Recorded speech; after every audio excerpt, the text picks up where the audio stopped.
नमस्कार, मैं हूं श्वेता सिंह और आप देख रहे हैं आज तक। देश में कोरोना संक्रमण के मामले करीब 1 करोड़ के पास पहुंच गए हैं, लेकिन इसके साथ ही अगर हम भारत की जनसंख्या को देखें और कोरोना के मामलों को देखें तो दुनिया के कई देशों से बेहतर प्रदर्शन भारत ने किया है। और अब तो 3 ऐसी वैक्सीन कंपनियां हैं जिन्होंने आपात इस्तेमाल का आवेदन कर दिया है। यानी हम ये समझ सकते हैं कि कोरोना से लड़ाई के अंतिम चरण में है हिंदुस्तान।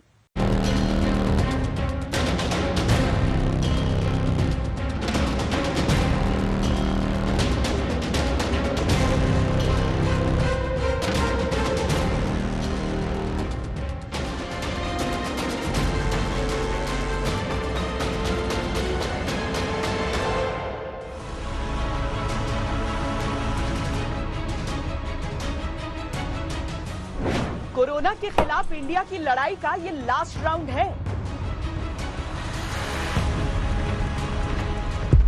भारत की अपनी 3 अलग अलग वैक्सीन का ट्रायल अलग अलग चरणों में है। एक्सपर्ट्स ये मानकर चल रहे हैं कि अब कोरोना की वैक्सीन के लिए बहुत ज्यादा इंतजार नहीं करना पड़ेगा।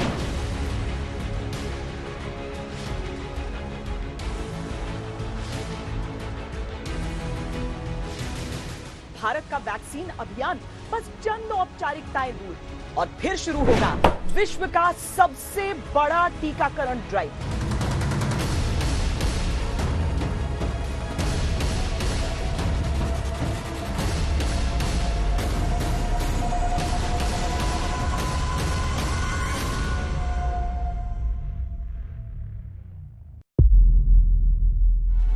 Once we get a green signal from our scientists, we will launch massive production of the vaccine.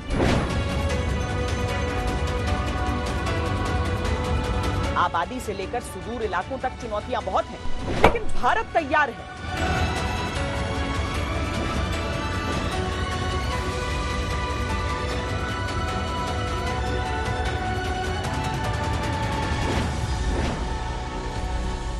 कई बार कहा है कि अगला साल शुरू होने के बाद शुरुआती जो 2-3-4 महीने हैं उसमें संभावना है कि वैक्सीन हम देश के लोगों के लिए उपलब्ध करा पाएंगे।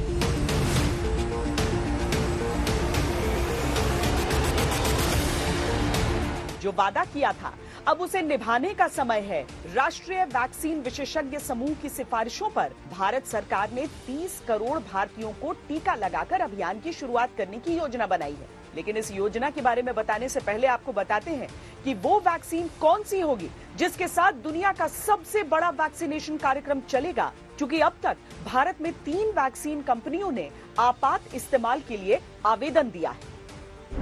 पुणे स्थित सीरम इंस्टीट्यूट ऑफ इंडिया ने आवेदन किया है कि ऑक्सफोर्ड और एस्ट्राजेनेका के जिस वैक्सीन को पिछले कई महीनों से वो भारत में टेस्ट कर रहे हैं उसे मौका मिले। इस वैक्सीन का फेज 3 ट्रायल अभी जारी है। सीरम इंस्टीट्यूट ने पहले और दूसरे चरण के ट्रायल का डेटा साझा किया है। तीसरे चरण के डेटा के नाम पर उसने इंग्लैंड और ब्राजील में हुए ट्रायल्स के आंकड़े पेश किए। हैदराबाद स्थित भारत बायोटेक के आवेदन का आधार भी पहले और दूसरे चरण के ट्रायल्स हैं। इसने हाल ही में तीसरे चरण के ट्रायल शुरू किए हैं। फाइजर ने अब तक भारत में ट्रायल नहीं किए। उसने अमेरिका में किए गए ट्रायल के आधार पर अनुमति मांगी है। हर देश में आपात इस्तेमाल के लिए अनुमति मिलने के अलग अलग प्रावधान होते हैं। जैसे अमेरिका में बहुत कड़े कानून हैं, इसीलिए जिस फाइजर वैक्सीन का उत्पादन अमेरिका ने किया उसे अनुमति पहले इंग्लैंड में मिल गई इस्तेमाल के लिए। भारत में आपात परिस्थितियों में इस्तेमाल के लिए जो आवेदन आते हैं उन्हें अनुमति मिलने का कोई स्पेसिफिक प्रावधान नहीं है। लेकिन हाँ, अगर इस तरह की परिस्थितियां रहें, 2019 में नए नियम जो आए उसके अनुसार अगर इस तरह की परिस्थितियां रहें तो फाइनल स्टेज के ट्रायल अगर चल रहे हों यानी क्लिनिकल ट्रायल पूरे नहीं हुए हों तब भी इजाजत मिलने का प्रावधान है।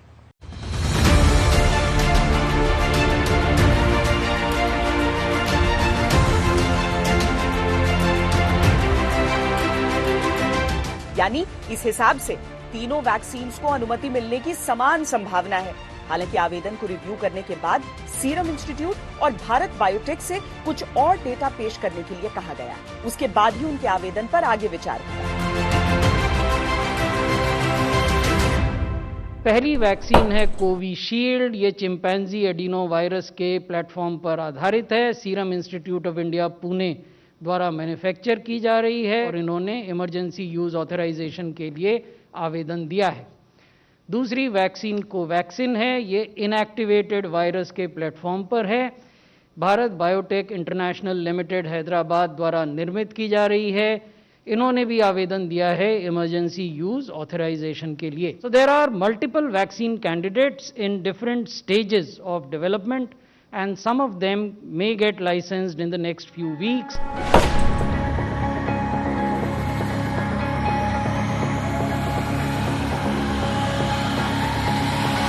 इन सभी वैक्सीन के अंतिम चरण के ट्रायल अभी चल ही रहे हैं। यही कारण है कि कुछ पेचीदगियां भी सामने आती रहती हैं। इंग्लैंड में फाइजर की वैक्सीनेशन ड्राइव में तीसरे दिन ही कुछ एलर्जी की खबरें आने लगी, जिस वजह से वहां नई एडवाइजरी जारी करनी पड़ी।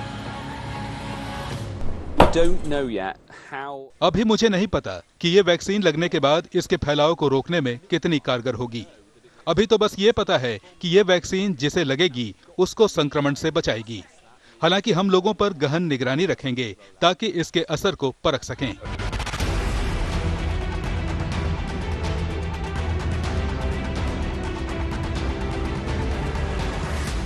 भारत की आबादी इन देशों से कहीं अधिक है और स्वास्थ्य व्यवस्था उतनी मजबूत नहीं। इसीलिए ऐसे मामले बड़ी मुश्किलें खड़ी कर सकते हैं। सरकार अतिरिक्त सावधानी बरतना चाहिए। भारत की कुल आबादी करीब 1 अरब 38 करोड़ है, जबकि पहला टीका लगाने वाले देश इंग्लैंड की कुल आबादी सिर्फ 6 करोड़ 78 लाख। यानी भारत को इंग्लैंड जैसे करीब 20 देशों के बराबर वाली आबादी के लिए वैक्सीन चाहिए और वितरण की व्यवस्था भी।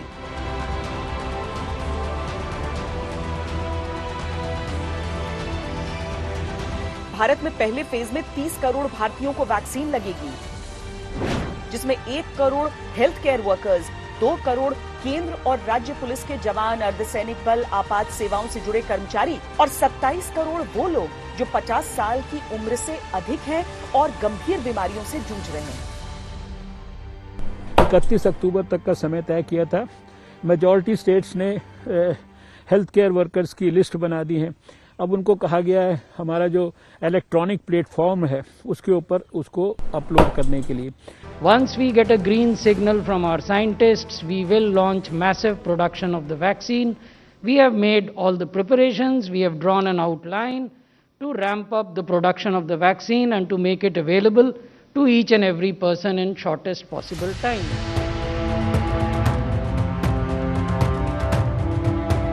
उम्मीद की जा रही है कि जनवरी आते आते लाखों लोगों को कोरोना वायरस का टीका लगाया जा चुका होगा, लेकिन बच्चों को 2021 के अंत तक इंतजार करना पड़ेगा क्योंकि वो इस वैक्सीन के ट्रायल का हिस्सा नहीं रहे।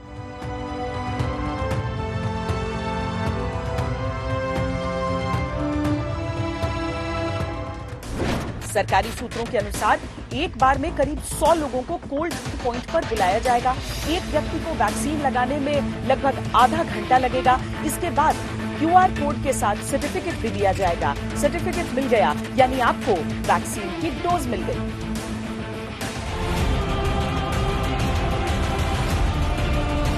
वैक्सीन प्रोग्राम को आसान बनाने के लिए डिजिटल एप्लीकेशंस की मदद ली जाएगी।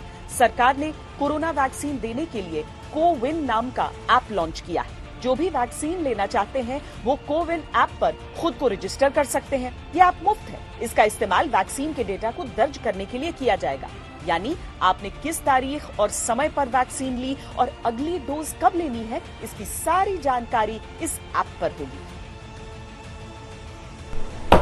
उस इविन प्लेटफॉर्म को कोविन प्लेटफॉर्म में तब्दील कर दिया है, यानी उस पे जो बेनिफिशियरी जिसको अल्टीमेटली वैक्सीन लगनी है उसका भी रिकॉर्ड उसके ऊपर।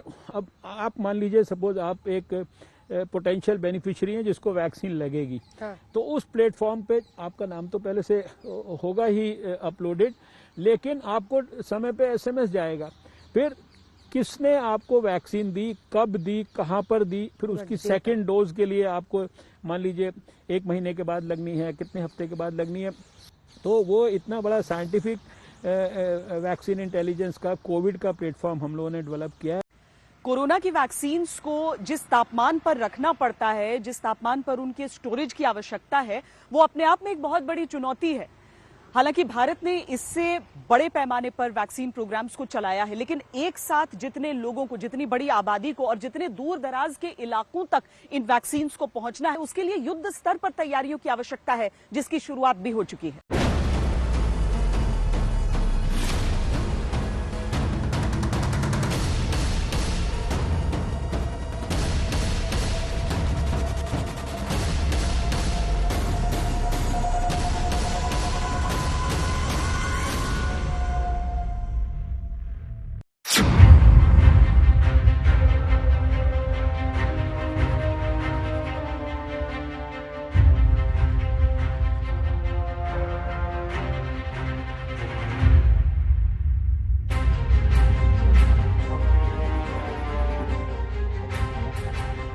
वैक्सीन को सही तापमान पर सुरक्षित रखने के लिए सरकार ने कोल्ड चेन व्यवस्था का इंतजाम किया है।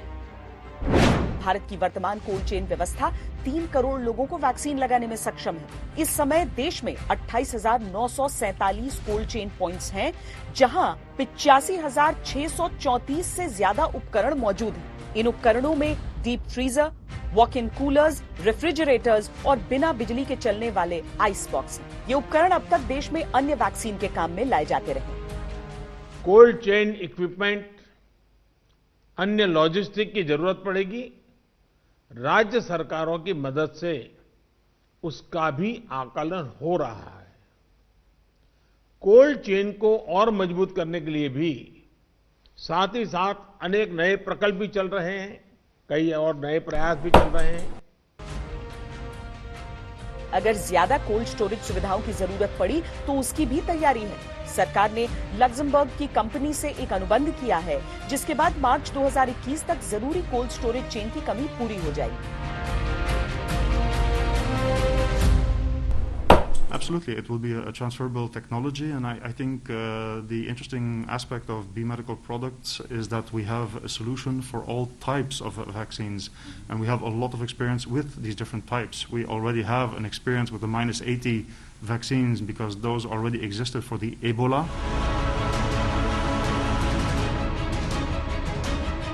स्टोरेज के टेक्निकल प्रबंध के अलावा एक स्टेट टास्क फोर्स का भी गठन भारत सरकार की तरफ से किया गया है, जो वैक्सीन लॉजिस्टिक्स और मानव संसाधन प्रबंधन की निगरानी करेगी। टीकाकरण की जानकारी रखने के लिए कंट्रोल रूम भी होंगे। केंद्र सरकार ने सभी राज्य सरकारों और संघ शासित क्षेत्रों के साथ लगातार एक कंसल्टेटिव प्रोसेस प्रारंभ किया है, जो अभी भी चालू है, चल रहा है। वो ये है कि इस प्रकार का बड़ा व्यापक वैक्सीनेशन केवल राज्य सरकार और भारत सरकार की जिम्मेवारी नहीं हो सकता। ये पीपल्स पार्टिसिपेशन के बगैर सफलता से नहीं किया जा सकता है। वैक्सीन के डिस्ट्रीब्यूशन को लेकर भी केंद्र और राज्य सरकार की टीमें मिलकर के काम कर रही हैं। भारत के पास वैक्सीन डिस्ट्रीब्यूशन एक्सपर्टाइज और कैपेसिटी भी है। दुनिया के अन्य देशों के मुकाबले इस क्षेत्र में हम बहुत बेहतर हैं। केंद्र की तैयारियों से अलग राज्यों की तैयारियों के बारे में भी बताते हैं। यूपी के सभी 75 जिलों में कोरोना वैक्सीन के स्टोरेज सेंटर बनकर लगभग तैयार हो चुके हैं। राजस्थान में 2444 कोल्ड स्टोरेज के लिए अस्पतालों और सामुदायिक स्वास्थ्य केंद्र तय हैं। गुजरात के भी सभी 33 जिलों में कोरोना वैक्सीन स्टोरेज के लिए 2189 कोल्ड चेन पॉइंट बनाए गए। बिहार ने भी करीब 2.5 करोड़ वैक्सीन के स्टोरेज का सिस्टम लगभग तैयार कर लिया है।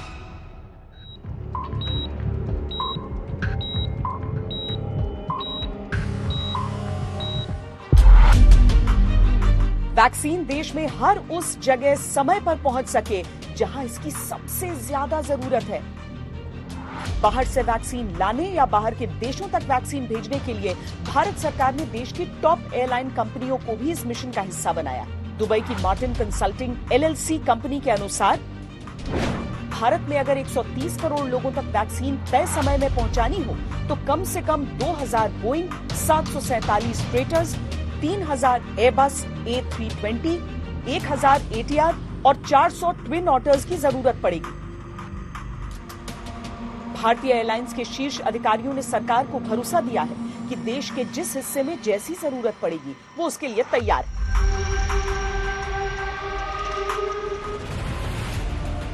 दिल्ली एयरपोर्ट पर टेम्परेचर सेंसिटिव कार्गो को हैंडल करने के लिए खास इंतजाम किए गए हैं। इन जगहों पर 250 डिग्री सेल्सियस से -250 डिग्री सेल्सियस तक चीजें स्टोर करने के इंतजाम। प्लेन से उतारकर लाने ले जाने के लिए एयरपोर्ट के अंदर कूल डॉलीज हैं ताकि वैक्सीन को सही तापमान पर हर सूरत में रखा जा सके। तो ये जो करंट कोल्ड चेन है ये केपेबल है कि यूनिवर्सल इम्यूनाइजेशन प्रोग्राम के अतिरिक्त additional quantity of vaccine store कर सके, जिसकी जरूरत पहले 3 करोड़ लोगों को होगी।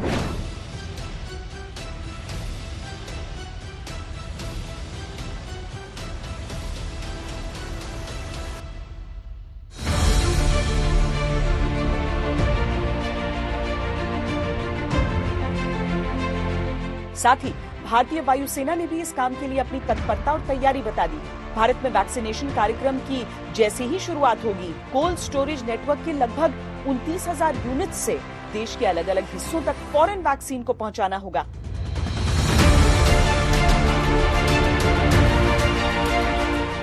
हालांकि अभी वायुसेना से कहा नहीं गया है, लेकिन भारतीय वायुसेना पूरी तरह तैयार है। भारत में वैक्सीनेशन सिर्फ एक बीमारी से लड़ने की कोशिश नहीं होगी, बल्कि विश्व के लिए मैनेजमेंट का भी सबसे बड़ा उदाहरण होगा।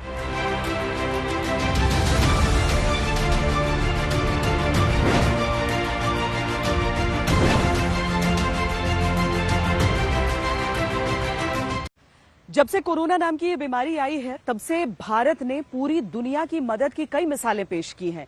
मसलन जब लॉकडाउन शुरू हुआ, अंतर्राष्ट्रीय यातायात पर अंकुश लगा, तब भारत ने दूसरे देशों के नागरिकों को भी उनके देशों तक पहुंचने में मदद की। उसके बाद जब दवाइयों की आवश्यकता पड़ी तो अपना ध्यान रखते हुए दूसरे देशों की भी मदद की। जैसे अब जब वैक्सीन के आने की बारी है तो एक अलग तरह की मददगार डिप्लोमेसी देखने को मिल रही है।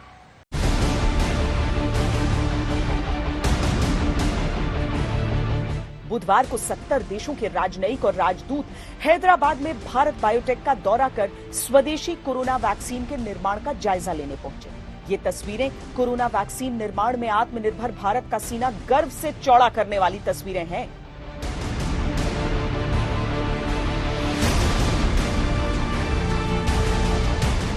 इनमें एशिया, अफ्रीका, यूरोप, नॉर्थ अमेरिकी और साउथ अमेरिकी देशों के प्रतिनिधि शामिल थे। ऑस्ट्रेलिया, दक्षिण कोरिया, डेनमार्क, भूटान और श्रीलंका के प्रतिनिधि भी इस दौरे पर गए। स्वदेशी कोवैक्सीन का निर्माण कर रही भारत बायोटेक के चेयरमैन ने विदेशी प्रतिनिधिमंडल को वैक्सीन से जुड़ी रिसर्च, मैन्युफैक्चरिंग, प्रभाव, क्लिनिकल ट्रायल से लेकर प्रोडक्शन तक से जुड़ी हर बात बताई और दिखाई।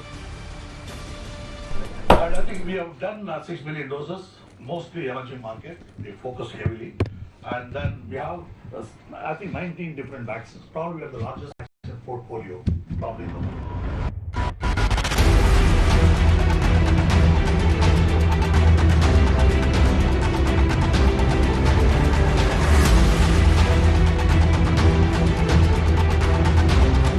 जब बात कम दाम में कारगर कोरोना वैक्सीन की हो तो दुनिया की उम्मीद भरी नजरें भारत पर आकर टिक जाती हैं। वैसे भी भारत दुनिया का सबसे बड़ा वैक्सीन उत्पादक है और जहां तक कोरोना वैक्सीन की बात है तो भारत के दायित्व के विषय में पीएम पहले ही कह चुके हैं।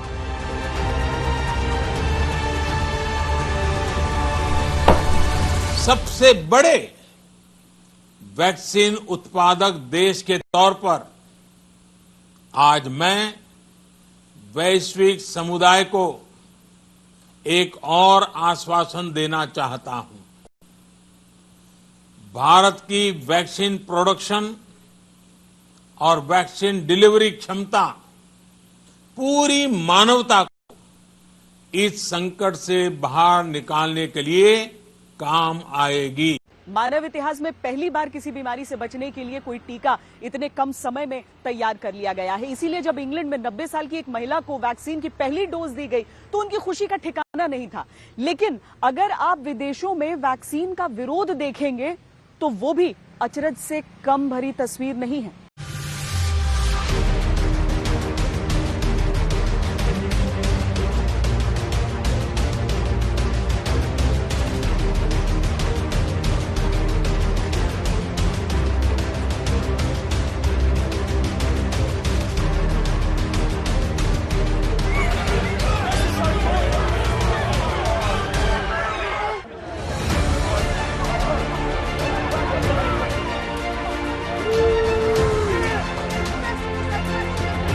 वैक्सीनेशन को लेकर ये दो तस्वीरें हैं और दोनों ही ब्रिटेन की। एक तस्वीर में वैक्सीन को लेकर खुशी है, जश्न है,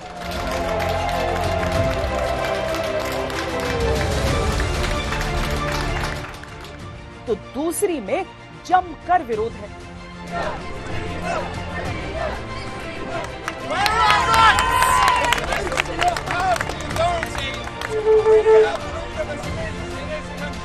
I don't want to be vaccinated.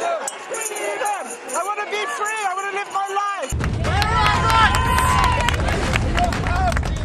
Vaccine के विरोध की ये आवाज लंदन की जरूर है, लेकिन इसमें विरोध का जो कारण शामिल है उसके समर्थक दुनिया भर में लगभग हर जगह हैं। प्रदर्शनकारियों का मानना है कि कोरोना को लेकर उनसे सच छिपाया गया और झूठा डर फैलाया गया।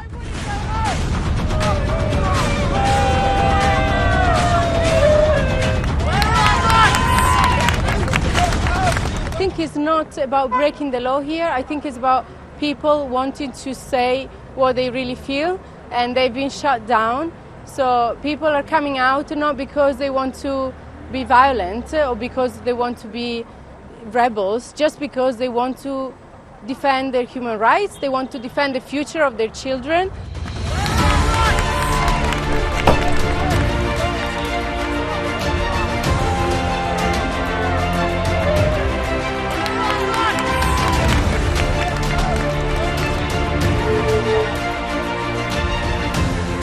अमेरिका, जो कि कोरोना संक्रमण से सबसे ज्यादा प्रभावित है, वहां की 40% आबादी का खुलेआम कहना है कि वो वैक्सीनेशन प्रोग्राम का हिस्सा नहीं बनेंगे। प्यू रिसर्च सेंटर का दावा है कि अमेरिका में बड़ी संख्या में लोग वैक्सीनेशन के खिलाफ हैं। एक्सपर्ट्स का मानना है कि वैक्सीनेशन मिशन की कामयाबी के लिए कम से कम 70% आबादी का टीकाकरण जरूरी है। लेकिन अमेरिका में विरोध के सुर बढ़ते जा रहे हैं। यहां तक कि लोगों को प्रोत्साहित करने के लिए अमेरिका के 3 पूर्व राष्ट्रपतियों बराक ओबामा, बिल क्लिंटन और जॉर्ज बुश ने आगे बढ़कर खुद टीका लगवाने की पेशकश की है।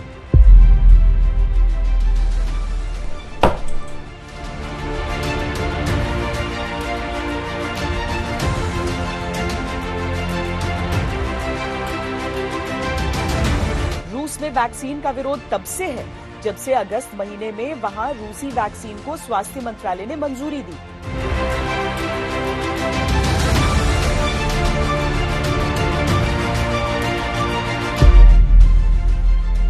वैक्सीन का विरोध किसी देश में सत्ता के बड़े उलटफेर का कारण बन जाए, ये तो कोई सोच भी नहीं सकता, लेकिन रोमानिया में ऐसा ही हुआ।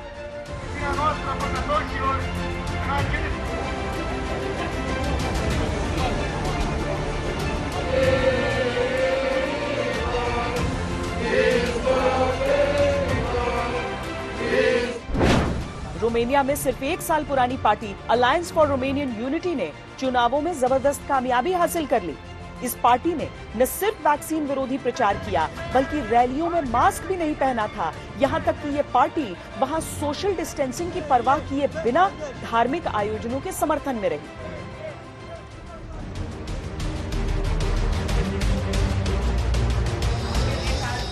भारत में पोलियो ड्रॉप का विरोध कोई बहुत पुराना नहीं है। हालांकि कई बार ये विरोध जानकारी के अभाव में किया जाता है, तो कई बार राजनीतिक कारण भी इसके पीछे होते हैं। हरियाणा के मंत्री विज साहब ने शोहरत पाने के लिए उन्होंने अपना वैक्सीन लिया और उनको कोविड हो गया। आप एक्सप्लेन कर रहे हैं कि नहीं साहब, वो सेकेंड डोज के बाद इतने दिनों बाद।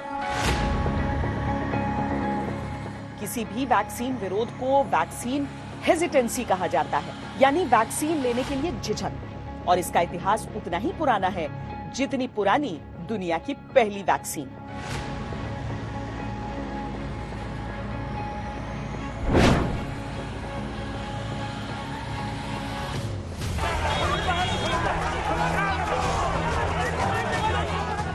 विरोध के तरीकों में अफवाहें भी खूब काम करती हैं। ये बात इन दिनों खूब प्रचलित है कि वैक्सीन से इंसानी डीएनए बदल जाएगा, लेकिन खुद भारत सरकार की पीआईबी फैक्ट चेक टीम ने इसका खंडन किया है और इस दावे को फेक बताया है। भारत में जल्दी ही वैक्सीनेशन शुरू होना है, लेकिन एक अफवाह ये भी चल रही है कि सीरम इंस्टीट्यूट ऑफ इंडिया और भारत बायोटेक की वैक्सीन के आपातकाल इस्तेमाल पर सरकार ने प्रतिबंध लगाया, लेकिन परिवार एवं स्वास्थ्य कल्याण मंत्रालय ने इसे अफवाह बताया। ये जो वैक्सीन बनानी है ना, इसकी दवा इंजेक्शन बनाना है, उसमें वो ऐसी चीज डालना चाह रहे हैं कि आपका मिजाज काबू कर लेंगे, वो आपके मिजाज पर काबू पा लेंगे। वो जो चाहेंगे वही आप सोचेंगे, जो आप चाहेंगे वो आप नहीं सोच सकेंगे। जो वो चाहेंगे उसमें वो एक चिप डालना चाह रहे हैं, बहुत छोटी सी, वो लगाना लाजमी कर देंगे। उसके बाद उनका दूसरा प्रोग्राम है करेंसी, दुनिया में एक करेंसी कर दो, नोट खत्म कर दो। बिटकॉइन की तरह एक करेंसी ले आओ ताकि वो करेंसी भी एक हाथ में हो, उनके एक मरकज यानी यहूदियों के कंट्रोल में हो। कहीं आप नोट तो होंगे नहीं कि छुपा लें, कर लें, जो कमाएगा जो करेगा सब कुछ उनको मालूम होगा। ये उनकी साजिश है जिस पे वो काम कर रहे हैं। जैसे जैसे दुनिया वैक्सीनेशन की तरफ बढ़ रही है, वैसे वैसे विरोध और अफवाहें भी बढ़ती जा रही हैं। लेकिन हम सबको ये समझने की आवश्यकता है कि इस वैक्सीन के लिए दुनिया भर के वैज्ञानिकों ने बहुत मेहनत की है और एक सुरक्षित विश्व की खातिर इसे तैयार किया है।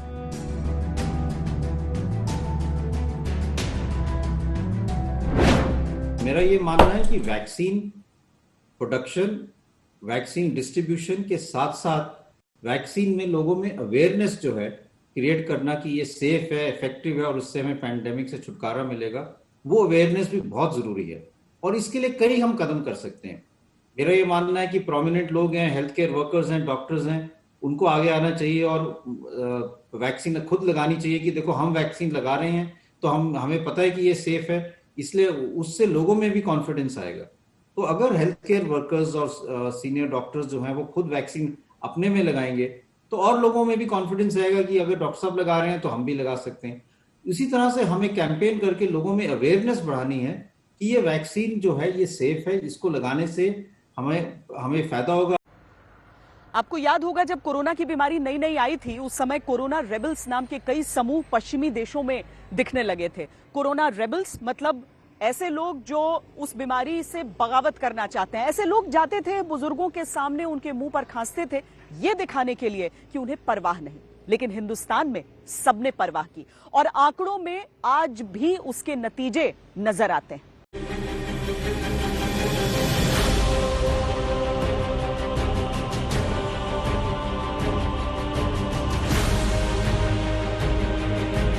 अगर प्रति 10 लाख की आबादी पर संक्रमण को मापा जाए तो भारत में रोकथाम के लिए किए गए प्रयासों की तस्वीर बिल्कुल साफ हो जाती है। अमेरिका में हर 10 लाख की आबादी में 43,495 लोग कोरोना से संक्रमित हैं। फ्रांस में हर 10 लाख में से 34,514 लोग कोविड से संक्रमित हैं। ब्राजील में हर 10 लाख में से 30,942, इटली में 28,594, रूस में हर 10 लाख में 17,055, जबकि भारत में हर 10 लाख लोगों में से कोरोना के 7,031 ही मामले हैं।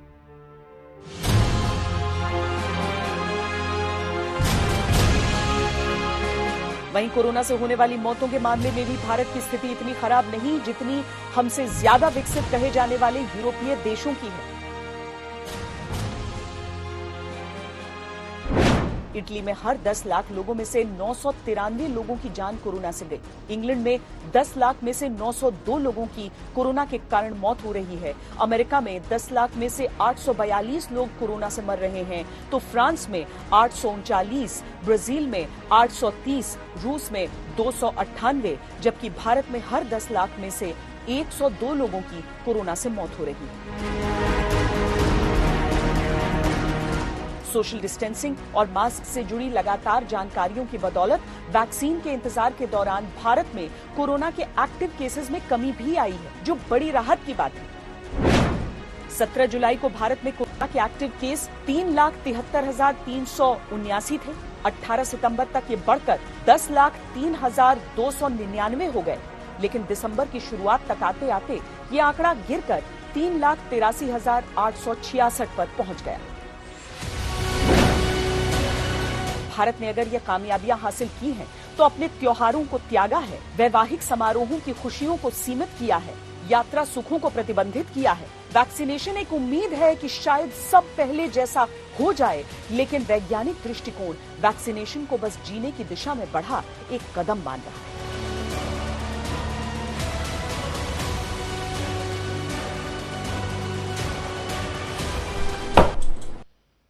कोरोना के टीका का इंतजार है और पिछले दिनों में जब वैज्ञानिकों से मिला तो अब कोई ज्यादा देर होगी ऐसा नहीं लगता है, लेकिन संक्रमण के बचाव को लेकर हमारी सावधानी में कोई कमी नहीं आनी चाहिए। वैक्सीन पर काम के साथ साथ दवाइयों पर भी लगातार काम चल रहा था। कई ऐसी दवाइयां थीं जिन्हें गेम चेंजर तक कह दिया गया, लेकिन धीरे धीरे समझ में आया कि ये उतनी असरदार नहीं है कोरोना बीमारी पर। आज की परिस्थितियां क्या कहती हैं? आज कौन सी दवाएं हैं जिन पर रिसर्च चल रही है और क्या कोई दवा है जो सामने आ चुकी है?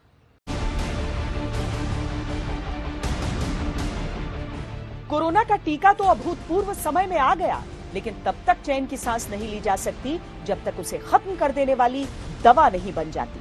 अच्छी खबर यह है कि कोरोना संक्रमण की दवा को भी तीसरे चरण के परीक्षण की अनुमति दे दी गई है, और वो भी हमारे देश में ही। जाइडस कैडिला कंपनी की बायोलॉजिकल थेरेपी में इस्तेमाल होने वाली दवा को तीसरे चरण में 25 अस्पतालों के 250 मरीजों पर टेस्ट किया जाएगा। दूसरे चरण की जांच में 95% रोगी संक्रमण मुक्त हुए थे। जॉर्जिया स्टेट यूनिवर्सिटी के शोधकर्ताओं ने भी हाल ही में दवा का दावा किया है। नई एंटीवायरल दवा मोलनुपिरावीर कोरोना वायरस पर असरकारी। दावा किया गया है कि यह दवा 24 घंटों के अंदर संक्रमण को रोकती है। ये ओरल ड्रग है और जानवरों पर किए गए क्लिनिकल ट्रायल सफल रहे। जल्द ही ह्यूमन ट्रायल शुरू हो सकते हैं। मोलनुपिरावीर एक एंटीवायरल ड्रग है और इस ड्रग की खोज इन्फ्लुएंजा में इलाज के लिए की गई थी। वैक्सीन और दवा को लेकर जिस तेजी से काम चल रहा है, उम्मीद की जा सकती है कि जल्द ही कोरोना के कहर से दुनिया मुक्त होगी, लेकिन तब तक सोशल डिस्टेंसिंग और मास्क ही बचाओ है।